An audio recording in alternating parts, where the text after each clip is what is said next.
Good morning student. So today I am discussing E1CB। मतलब next जो हमारा elimination चल रहा था उसमें हमने E1 पढ़ा, E2 पढ़ा। ठीक है, तो नाउ E1CB क्या है। देखो E1CB पहले तो क्या किसके लिए स्टैंड करता है। E1CB ई हो गया elimination, 1 unimolecular, C conjugate and base. ठीक है, तो एलिमिनेशन यूनिमॉलिकुलर कंजुगेट बेस या unimolecular conjugate base elimination reaction. जो ये E1CB है ये थर्ड टाइप की आपकी एलिमिनेशन की मैकेनिज़्म है। इसमें क्या होता है आपका, सबसे पहले तो क्या होता है, जो प्रोटॉन है उसका रैपिड लॉस होता है। एकदम से क्या निकलेगा, प्रोटॉन निकलेगा। और प्रोटॉन के निकलने के बाद there is a formation of carbanion. ठीक, क्या जनरेट हो जाएगा आपका कार्बेनाइन। एंड फाइनली क्या होगा, जो कार्बेनाइन बनेगा उसके जो एडजेसेंट कार्बन है उससे क्या होगा, लिविंग ग्रुप निकलेगा एंड क्या बनेगा आपका एल्कीन। मतलब कार्बेनाइन फिर किस में कन्वर्ट होता है आपका, एल्कीन में। इस तरीके की मैकेनिज्म होती है आपका E1CB में। क्या सबसे पहले क्या होगा, प्रोटॉन निकलेगा। प्रोटॉन निकलेगा तो H पॉजिटिव निकलेगा, तो क्या बनेगा, C नेगेटिव, कार्बेनाइन जनरेट हो जाएगा। और कार्बेनाइन जनरेट होने के बाद क्या होगा, फाइनली वो किस में कन्वर्ट होता है आपका, एल्कीन में कन्वर्ट होता है। ठीक है, फॉर एग्जाम्पल ये किस तरीके से होता है ये देखो। CH ये हमने वैलेंसी फ्री दिखाई है, CH वैलेंसी फ्री X। ठीक, तो सबसे पहले क्या हो रहा है, बेस क्या निकालता है आपका, प्रोटॉन यहाँ पर। ठीक, हम देखो हमने क्या पढ़ा आपका, दो तरीके की मैकेनिज्म पढ़ी। सबसे पहले हमने पढ़ी क्या आपका, E1 में क्या होता है आपका, E1 में सबसे पहले क्या निकलता है आपका, हेलोजन निकलता, कार्बोनियम आइन बनता है। E1 में क्या बनता है, हेलोजन, कार्बन हेलोजन बॉन्ड टूटता है और क्या बनता है आपका, कार्बोनियम आइन, E1 के केस में। ठीक है, E2 के केस में क्या होता है आपका, H और X दोनों साथ में निकलते हैं, और दूसरे तरीके की मैकेनिज्म थी। अब ये तीसरी मैकेनिज्म है जिसमें ना तो X निकल रहा है और ना क्या हो रहा है आपका, दोनों साथ में निकल रहे हैं। इसमें सबसे पहले क्या होता है आपका, जो ये बेस है वो यहाँ से प्रोटॉन निकालता है। ठीक है, तो यहाँ से प्रोटॉन निकालेगा बेस, तो क्या होगा, बेस ने H पॉजिटिव निकाला, बेस को तो चाहिए था प्रोटॉन, तो उसने H पॉजिटिव लिया। ठीक है, यहाँ से बेस ने अप्रोच किया, नेगेटिव था। ठीक है, या लोन पेयर ऑफ इलेक्ट्रॉन होंगे, तो बेस है, इसने H पॉजिटिव यहाँ से लिया, तो ये क्या हो जाएगा आपका, C नेगेटिव। ठीक है, अब हमें मालूम है, देखो किसी भी चीज़ से H पॉजिटिव निकलता है तो जो बनती है मॉइटी वो क्या कहलाती है, उसकी कंजुगेट बेस। जैसे HCl है। ठीक, HCl जब ये आयनाइज होता है तो क्या बनाता है आपका, H positive plus Cl negative. Inorganic में पढ़ते हो एसिड बेस कंजुगेट थ्योरी। ठीक, तो ये क्या है आपका एसिड। ठीक, और उसमें से H पॉजिटिव निकलने के बाद जो बचता है वो क्या कहलाता है, उसका कंजुगेट बेस कहलाता है। क्या कहलाता है, किसी भी चीज़ में से H पॉजिटिव निकला, प्रोटॉन निकलता है, तो जो बनता है वो कहलाता है कंजुगेट बेस। जैसे मैं सपोज कहूँगी H2O है वाटर, इसका कंजुगेट बेस क्या होगा, तो इसमें से क्या निकाल दोगे, H पॉजिटिव, तो क्या बचेगा ये OH नेगेटिव, तो इसका कंजुगेट बेस है OH नेगेटिव। ठीक, मैं कहूँगी एसिटिक एसिड है, क्या होता है एसिटिक एसिड, CH3COOH, इसका कंजुगेट बेस बताओ, तो क्या करोगे, इसमें से H पॉजिटिव निकाल दोगे तो कौन हो जाएगा कंजुगेट बेस, CH3CO नेगेटिव। तो कंजुगेट बेस आप जानते हैं क्या होता है, किसी भी मॉइटी में से H पॉजिटिव निकलने के बाद जो बचेगा वो कंजुगेट बेस कहलाता है। तो इसमें देखो ये आपका क्या था, स्टार्टिंग मटेरियल था, इसमें से क्या निकला, H पॉजिटिव, क्या निकला आपका H पॉजिटिव। जो जो ये बनता है वो क्या कहलाएगा आपका कंजुगेट बेस। तो ये बन गया आपका कंजुगेट बेस। एंड फाइनली क्या हुआ, जो लिविंग ग्रुप है वो निकला X negative, carbon positive, and क्या बन जाएगा, एल्कीन में क्या हो जाएगा आपका, कन्वर्ट हो जाएगा। तो ये है आपका E1CB में क्या होता है, सबसे पहले बेस प्रोटॉन निकालता है, प्रोटॉन निकाल के कंजुगेट बेस बनता है या कार्बेनाइन बनता है, और जो ये कार्बेनाइन है या जो कंजुगेट बेस है इससे लिविंग ग्रुप निकल जाता है और किस में कन्वर्ट हो जाता है, ये एल्कीन में कन्वर्ट हो जाता है। ठीक, अब जो E1CB है, ठीक, नाम किस पे है, क्योंकि देखो स्लो स्टेप कौन सा है, ये वाला स्लो स्टेप है जिसमें क्या हो रहा है, कंजुगेट बेस से क्या बन रहा है आपका, एल्कीन बन रहा है। ठीक, तो जो इसकी वेलोसिटी ऑफ जो रिएक्शन है, जो रेट ऑफ रिएक्शन है, वो किसकी कंसर्न, इस पे डिपेंड करता है, किस पर, कंजुगेट बेस पे। ठीक है, तो velocity of reaction conjugate base पे डिपेंड करती है, इसलिए इसको कहा जाता है। और एक मॉलिक्यूल है कंजुगेट बेस का, तो उसको बोलते हैं E1CB, unimolecular conjugate base elimination reaction. Conjugate base का एक मॉलिक्यूल है, तो क्या कह दिया गया इसका नाम, E1CB, मतलब unimolecular conjugate base elimination reaction. ये वाला स्लो स्टेप है। ठीक, और फर्स्ट स्टेप कैसा होता है आपका, रिवर्सेबल, मतलब यहाँ से प्रोटॉन निकलेगा, इसको बनाएगा और ये बैक में फिर से क्या हो जाएगा, आपका स्टार्टिंग मटेरियल बनाएगा। ठीक है। नेक्स्ट पॉइंट जो आपको जानने की है वो ये होनी चाहिए कि जो E1CB है वो E2 के साथ compete करती है, मतलब E1CB के साथ क्या भी पॉसिबिलिटी है क्या होने की, E2 होने की। अब ये कैसे पहचाना जाएगा कि E1CB है या E2 है, इसके लिए एक तरीका है, क्या करते हैं, एक हम क्या करते हैं, ड्यूटरेटेड, ये क्या करते हैं आपका सॉल्वेंट सिस्टम यूज़ करते हैं। ठीक है, या जो प्रोटॉन दे रहा है वो ड्यूटरेटेड लेंगे। यदि आपका जो स्टार्टिंग मटेरियल मिल रहा है, रिकवर हो रहा है, उसमें ड्यूटेरियम आएगा तो इसका मतलब वो E1CB है। ठीक, और यदि ड्यूटेरियम नहीं आएगा तो वो E2, क्योंकि जो E2 का है उसमें क्या होता है आपका रिवर्सिबल नहीं होती है, समझ में आ रहा, कार्बेनाइन भी नहीं बनता है। E2 में तो हमने कार्बेनाइन नहीं बनाया।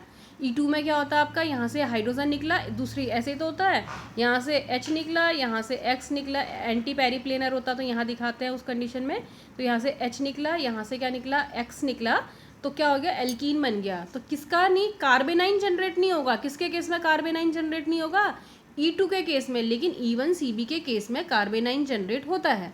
ठीक है, अब कार्बेनाइन जनरेट होगा तो जैसे सपोज ये रिएक्शन थी और हमने ये कंडीशन यूज़ की जिसमें ड्यूटरेटेड सॉल्वेंट वगैरह हमने यूज़ किए, तो इसने यदि E1CB से जाएगा तो क्या बनेगा, C और X और नेगेटिव, ऐसे ही बनेगा, कार्बेनाइन बनेगा, C नेगेटिव, C और ये और X हो जाएगा। ठीक, और ये जो सॉल्वेंट है ये इसको क्या दे देगा, ड्यूटेरियम दे देगा ड्यूटेरियम, और ये ड्यूटेरियम लग जाएगा, तो कार्बेनाइन बनेगा तभी ड्यूटेरियम लगेगा।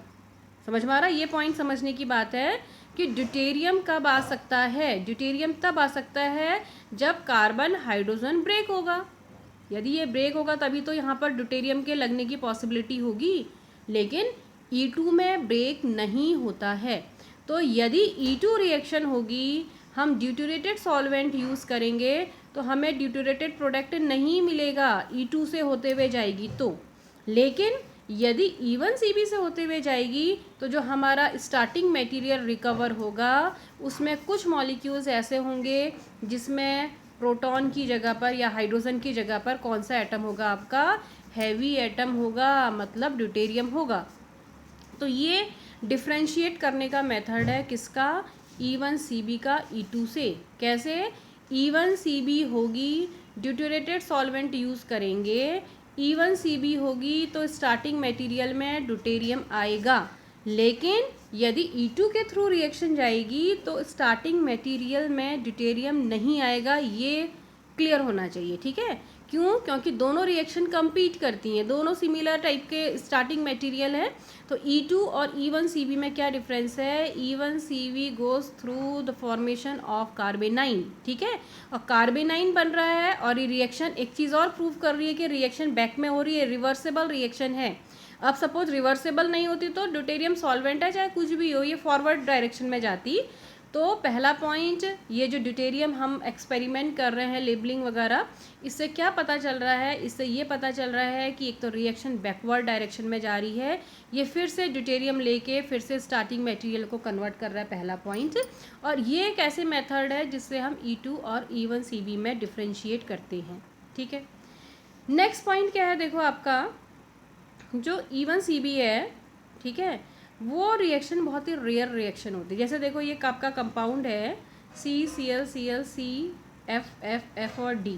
ठीक है, अब इसको बेस के साथ रिएक्ट किया तो यहाँ तो देखो प्रोटॉन कहीं है ही नहीं, तो कहाँ से, यहाँ से ड्यूटेरियम निकलेगा, क्या बनेगा आपका CCl नेगेटिव और CF3। E1CB से जाता है तो पहले क्या बनता है, कार्बेनाइन बनता है। और कार्बेनाइन कैसे बनता है, कार्बन हाइड्रोजन होगा, यहाँ हाइड्रोजन की जगह ड्यूटेरियम है तो कार्बोरेट ठीक है स्लो होगी, लेकिन कार्बन और ड्यूटेरियम डिसोशिएट होगा और क्या बनेगा, कार्बेनाइन बनेगा। ठीक है, अब जो ये कार्बेनाइन बनता है वो कैसे हो रहा, देखो कार्बन में कैसा चार्ज है, नेगेटिव, और क्लोरीन में क्या होता है आपका वेकेंट डी ऑर्बिटल है, खाली डी ऑर्बिटल्स हैं। ठीक है, तो ये क्या करता है आपका, ये जो आपका वेकेंट डी ऑर्बिटल है कार्बन क्लोरीन में, वो क्या करता है, इस कार्बन के नेगेटिव चार्ज को स्टेबलाइज करता है, पहला पॉइंट।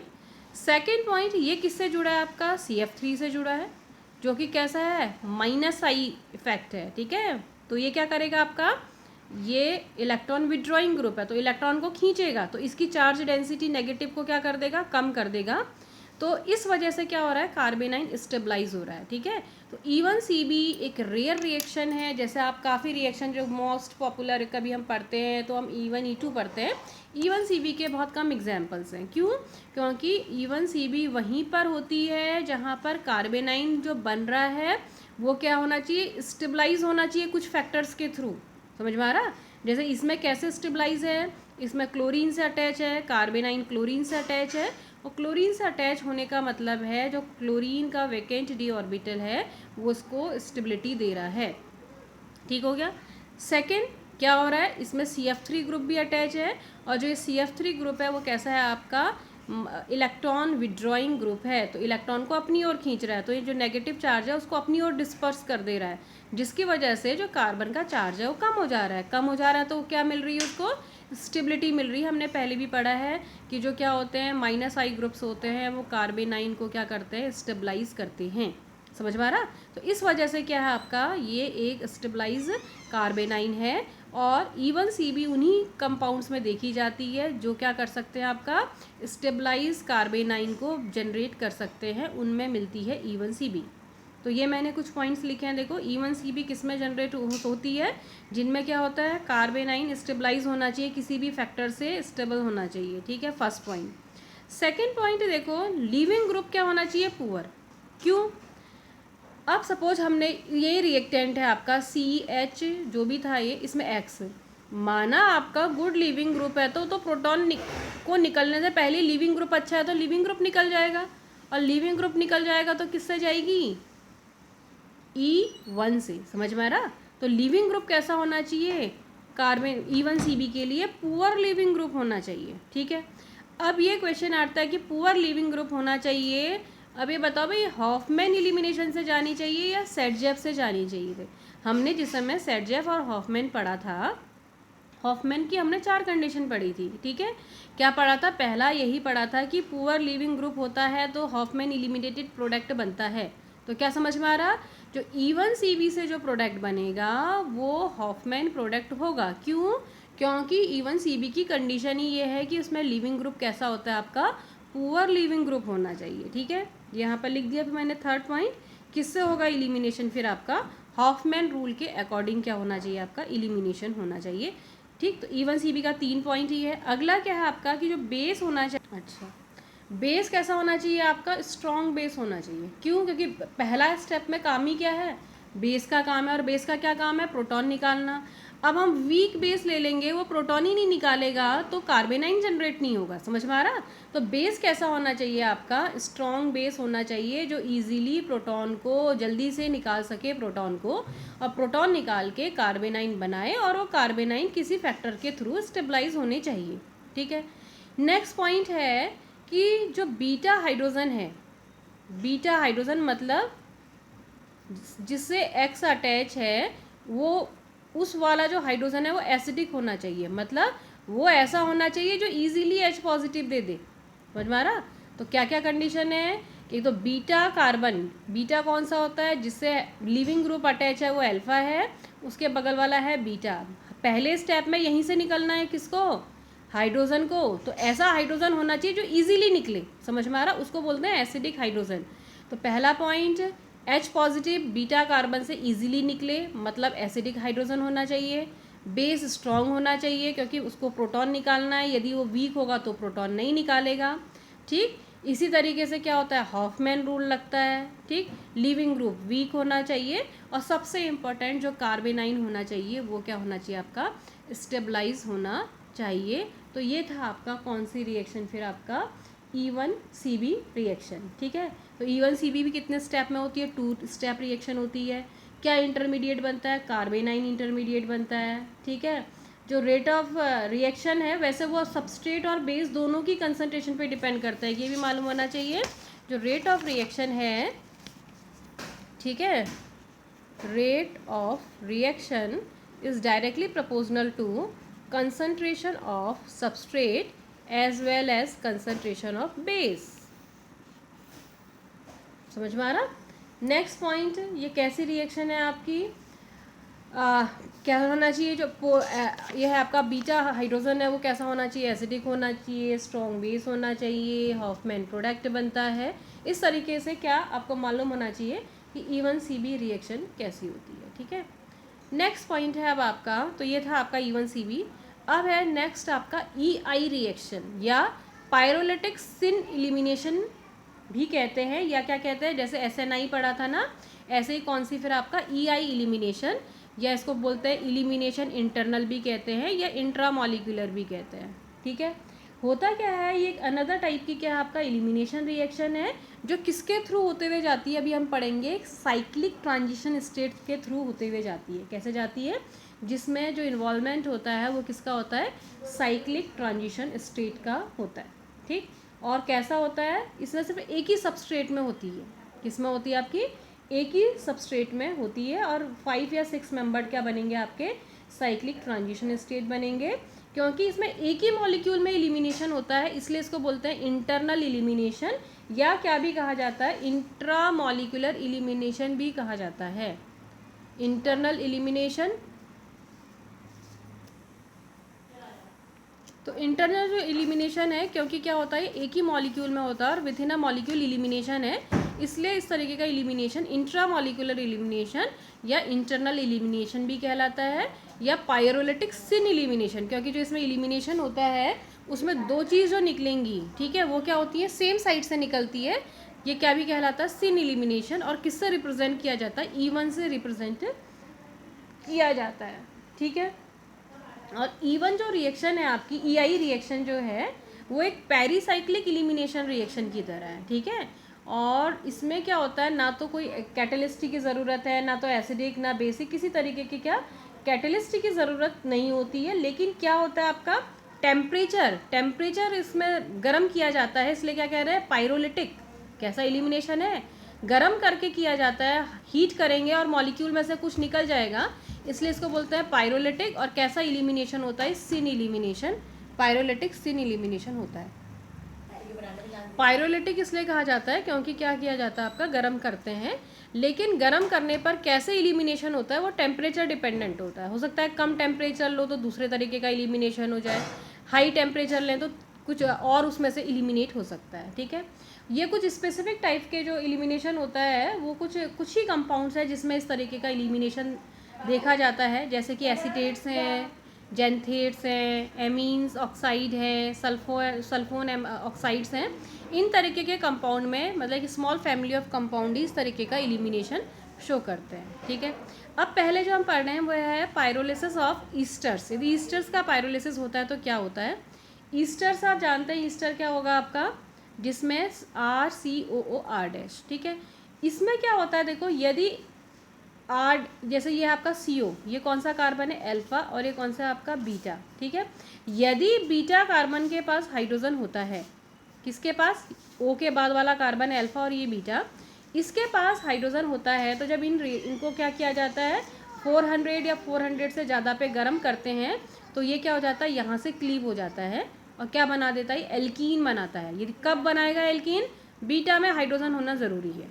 ठीक है, क्योंकि यहाँ से हाइड्रोजन निकलेगा, तो क्या बनेगा, देखो CH3, हमने कहा एल्कीन बनेगा इन दोनों के बीच में, तो CH double bond CH2 plus RCOOH। ठीक है, तो क्या हुआ, ईस्टर का पायरोलिसिस किया, ईस्टर को 400 डिग्री पर गर्म किया गैसियस फेज में, तो क्या हो गया, बीटा कार्बन में यदि हाइड्रोजन होता है तो यहाँ से हाइड्रोजन रिमूव हो जाता है और इनके बीच में डबल बॉन्ड आ जाता है, तो क्या बना, CH3 CH double bond CH2 plus RCOOH। ठीक है, तो यह है पायरोलिसिस ऑफ ईस्टर। ठीक, होता कैसे है, देखें,